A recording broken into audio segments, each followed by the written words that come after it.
Alright, what's up guys? It's Tactical. So, this is my second time recording because I just went on so many tangents in my first attempt on this video.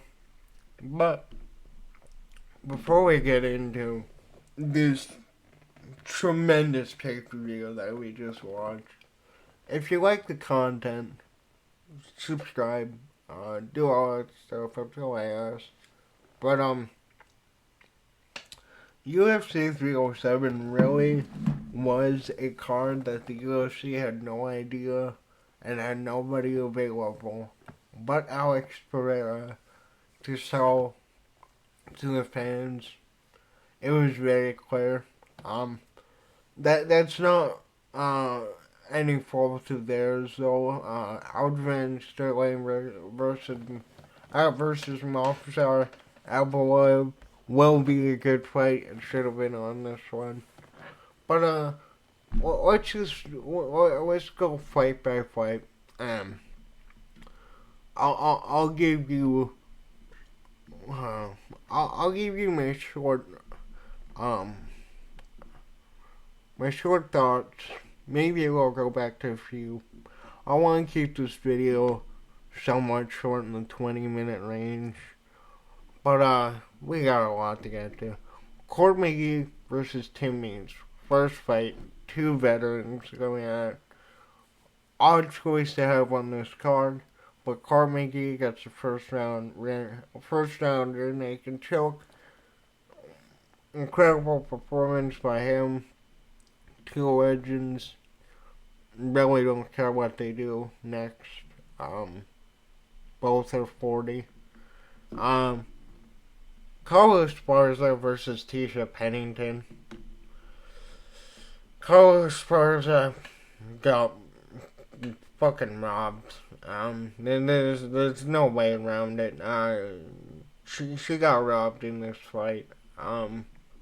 I outstruck Tisha Pennington. I thought she won round,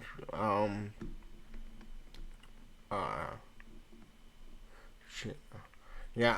thought she won the third round and the first round. But, outlanded Tisha Pennington. She had less significant strikes. Had 4 takedowns. Nearly 4 minutes of control time. I thought she fought a tremendous fight. I had her up to 1. I don't know.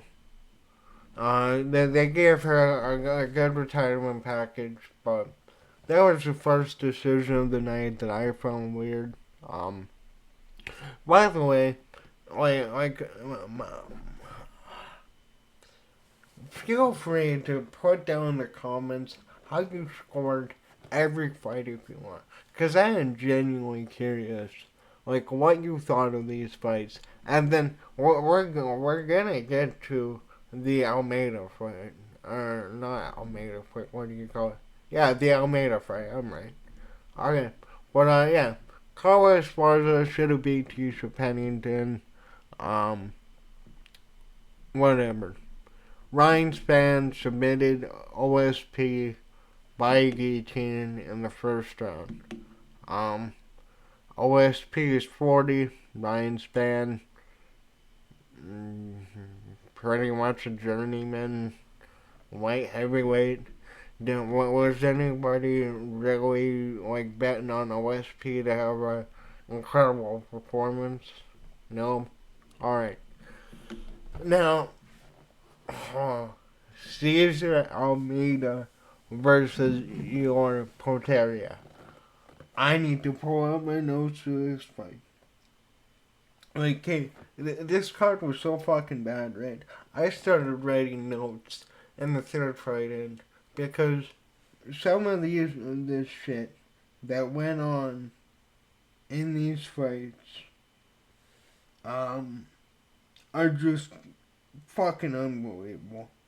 So, Cesar Almeida put DC and John Jones to shame. you gotta understand here in terms of the GOAT conversation. You guys think it's title defenses, you guys think it's wins, you guys think it's being clean, not testing positive. No, it's eye pokes and nut shots. And Cesar Almeida, along with the help of this referee, put John Jones to shame. Like, if there has ever been a full-blown conspiracy between a fighter and a referee to rig a fight in modern day UFC, because let's face it, Pride exists, other shady promotions. If you were betting on Cesar Almeida, the referee had you covered on this one. Like, 4 eye pokes and a couple nut shots. The weird part about this fight is that Pereira was able to grapple effectively, but the referee kept on splitting it up way too early. And then whenever Cesar Almeida was in a dominant position, or not even a dominant position, but a position that benefited him, the referee kept him. Strikes were 78-57 Almeida. Significant strikes, so 57-44. I thought Pereira won this fight against the refs and Almeida even. Like, this, I've been watching fights for years. This was one of the weirdest fights ever. I don't know what the hell you do with Cesar Almeida. Cesar Almeida, I'm just gonna say he is not a talented middleweight. All right, he got carried in this fight by how many eye pokes he got away with and how many. Like, he should have had at least 2 points at minimum deducted.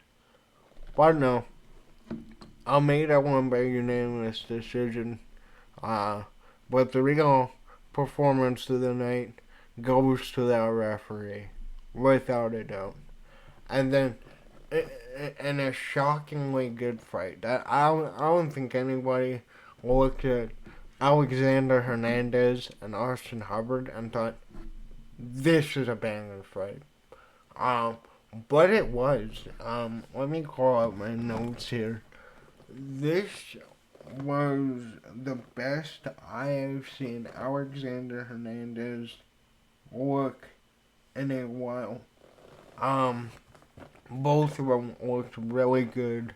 Alexander landed a lot of good clean combinations. He went for 2 takedowns, didn't get him.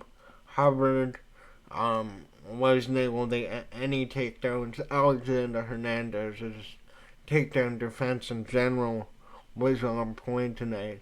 And this was a phenomenal performance by Alexander Hernandez. Obviously, we know Alexander Hernandez won't be a contender anytime soon, but it was a hell of a performance by a how old is he? He's only 32. I don't know. Phenomenal performance by him. I don't know what you do with him. Moving on. Back to eye pokes and not doctor stoppages, but ref stoppages. Isman Lucindo versus Marina Rodriguez. This is another weird fight. Lucindo laid on top of Rodriguez for 2 minutes in round 1. Rodriguez got a knockdown. But I gotta be honest, it's a woman fight. I don't really care. There were way too many doctor stoppages and ref stoppages. Isman or Sindo won by split decision. I really didn't give a fuck. Call me casual, whatever. I'm not. I'm not so intrigued. I gotta be honest, I was on my phone like half the fight. Anyways, a fight that I wasn't on my phone at all for. Joaquin Buckley versus Stephen Wonderboy Thompson. This fight for Joaquin Buckley, I feel like, was a unexpected test. But you guys know, if you watched any of my stuff, I'm a big Buckley fan. Damn right I will make videos on him going up there. They're coming. But Joaquin Buckley landed 2 takedowns in the first, landed some heavy strikes, but Thompson outlanded him in the first. Buckley then held Thompson against the fence in round 2, landed some good strikes, but a lot of people had it 2-1 or 2-0 Wonderboy. I had it 1-1 going into the third, but Joaquin Buckley, man, like, his style is perfect for the modern day MMA.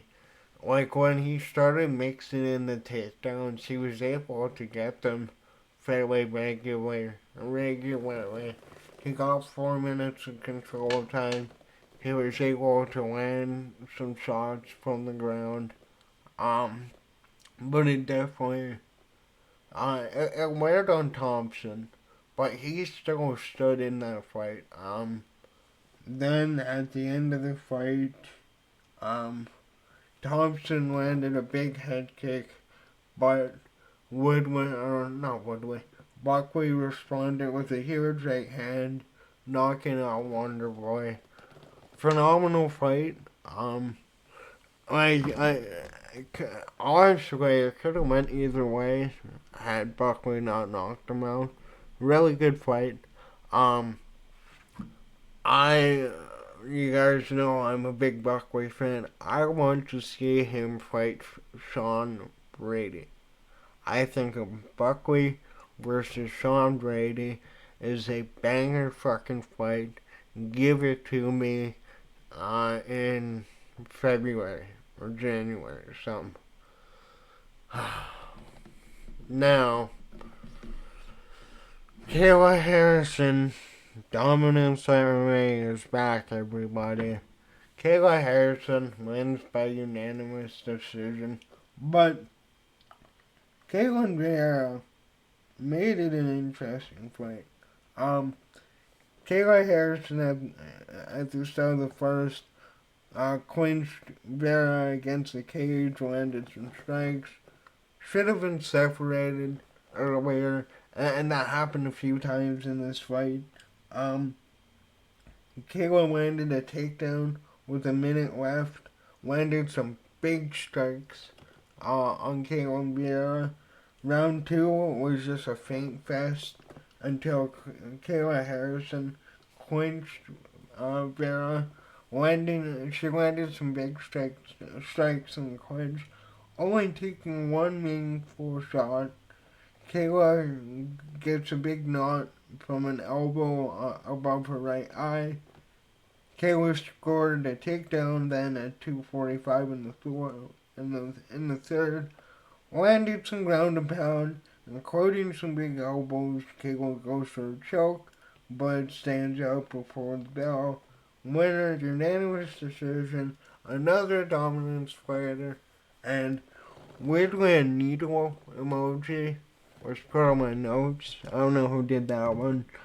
But, yeah, the dominant performance by Kayla Harrison, I guess.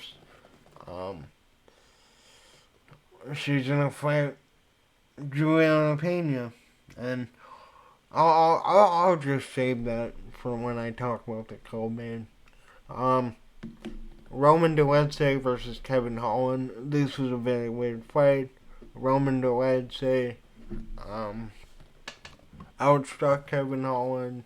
He got a takedown, and he injured Holland's rib in a transition. Very weird fight. Roman won by TKO. He got his black belt, weirdly. But yeah, very disappointing. I was kind of interested in this. Kevin Holland, I don't know. It depends on what version of Kevin Holland shows up. But like when you look at Roman Duedze, interesting win for him. I don't know what you want to do with him. He got that win against Anthony Smith. If I was him, I would go for middleweight. But I don't know. Weird fight. Then the fight that pissed me off the fucking most. Oh my god, and you bet your ass a video on this fight is coming out. Jose Aldo versus Mario Batista. Mario Batista, congratulations. You managed to become an even bigger enemy to the public of MMA than fucking Marab. Wait, like, I know Sean O'Malley fans flipping the fuck out about Marab winning that fight. No, this is an even bigger fucking robbery, and this is more meaningful. It's Jose fucking Aldo. Anyways, Batista did start the fight more aggressive, held Aldo against the cage for a minute, repeated that. Aldo landed a huge knee in the second, big shots back and forth. Aldo landed clean shots, and then Batista held him on the cage. But like, when I was watching this fight, I scored it 2-1 Aldo. Like, he landed the better strikes. The only thing Mario Batista did was held me against the cage for the majority of the fight. 7 minutes control time, absolute fucking joke. Didn't land a single takedown, same as Marab. Aldo won that fight. I don't care. Boring as shit. And then, like, if this card wasn't on a heater enough, Raquel Pennington versus Juliana Pena. Like, okay, I know, Bilal might not be a cup of tea. I don't know. I'll give Bilal a shot. I'll buy a Bilal pay-per-view. Marab, not a big fan, but fuck it. I'll buy a Marab pay-per-view if it's against you, Marv. I don't know. I love more grappling match. Juliana Pena, just everything about her annoys me. Raquel Pennington started more aggressive in round one, landed a nice uppercut, but Pena outlanded her in round one. It was a competitive round, but I did give it to Raquel Pennington. Pena gets a takedown 2 minutes into the second, giving Pennington a knot on her forehead. Pena getting a body lock with a minute left to go in the second. I gave it to her. But Pena then outstruck her in the third. And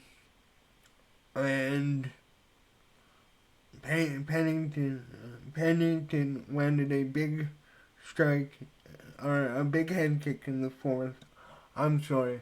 My notes on this are shit. And I'm just remembering this fight. It genuinely pissed me off.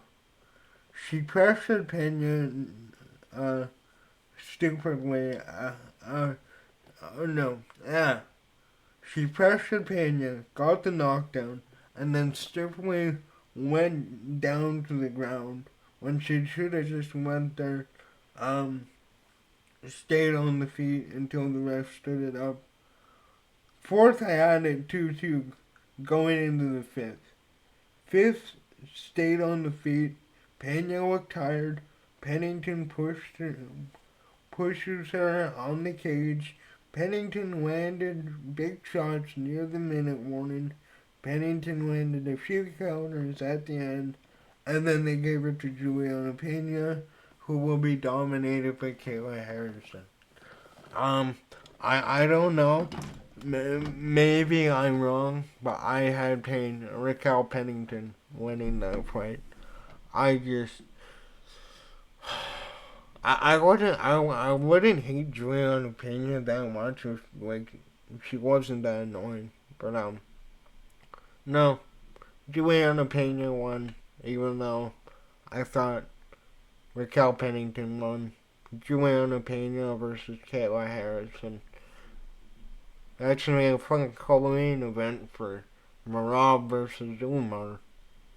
But at the end of the night, we have our knight in shining armor, right? Alex Pereira, who has failed to give a disappointing fight in his career, stepping in pretty much short notice against Khalil Roundtree, saving the card, and this fight was the best light heavyweight fight we've had since Yuri versus Glover. Yeah. But Khalil landed early in the first. He was way more aggressive. Pereira landed a high kick, but Roundtree landed a good right in the first. Khalil really he did put it on in the first, and I had him winning the first. I had him winning the first 2 rounds.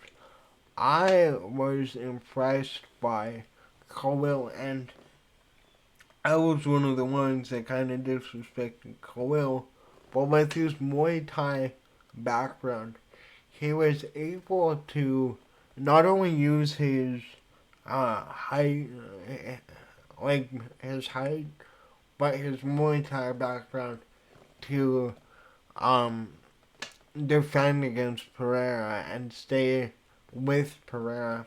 And I was shocked at not only how well Khalil's chin is, because he didn't get knocked out once, which he got knocked out once.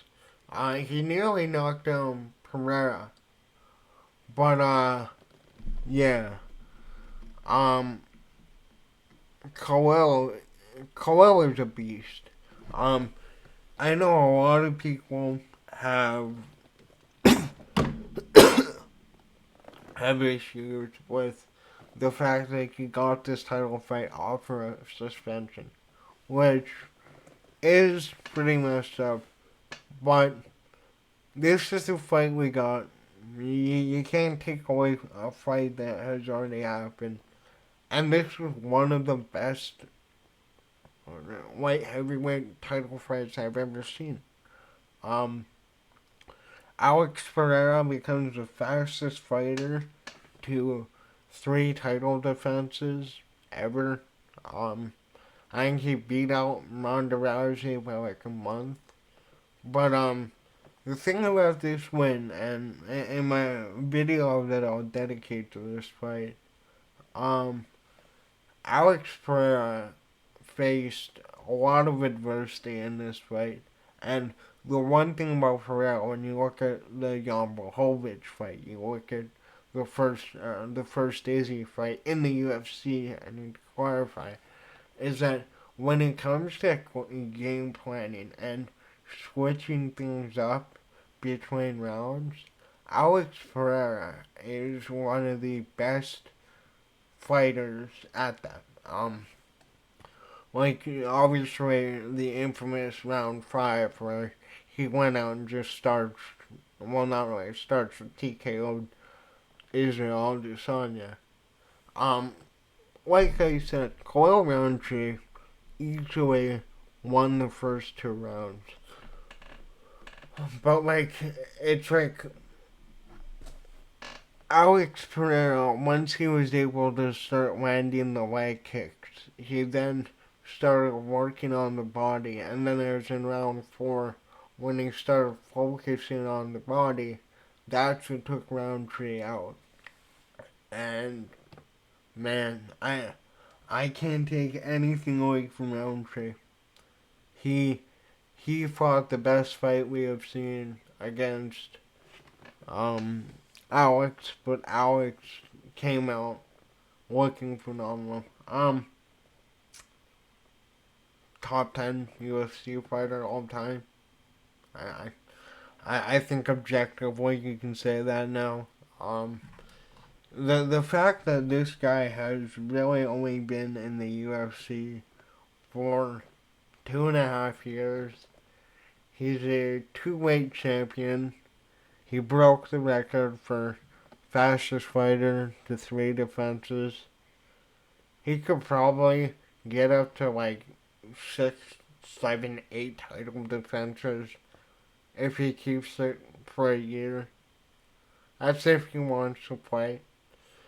And then, yeah, like in his fight, he said he wants to stay at lightweight, which I like. He's building a legacy that nobody else will have.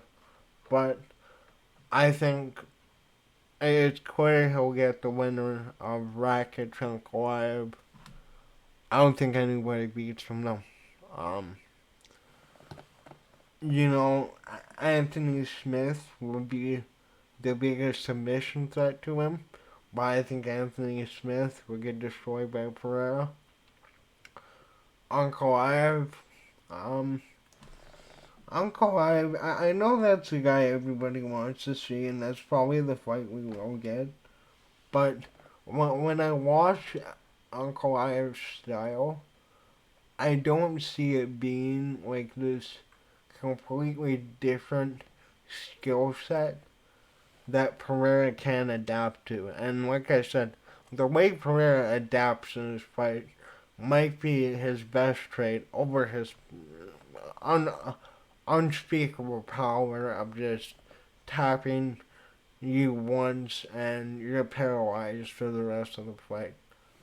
But I don't know. Alex Pereira came in, saved this fucking card severely. But I don't know. Let me know in the comments, what did you think about these fights? What do you think about the officiating, that ref? Um, yeah, this is an interesting card. Alex Pereira, one of the greatest of all time. Let's see who he fights in March or January or whenever. And yeah, thanks for watching. Later.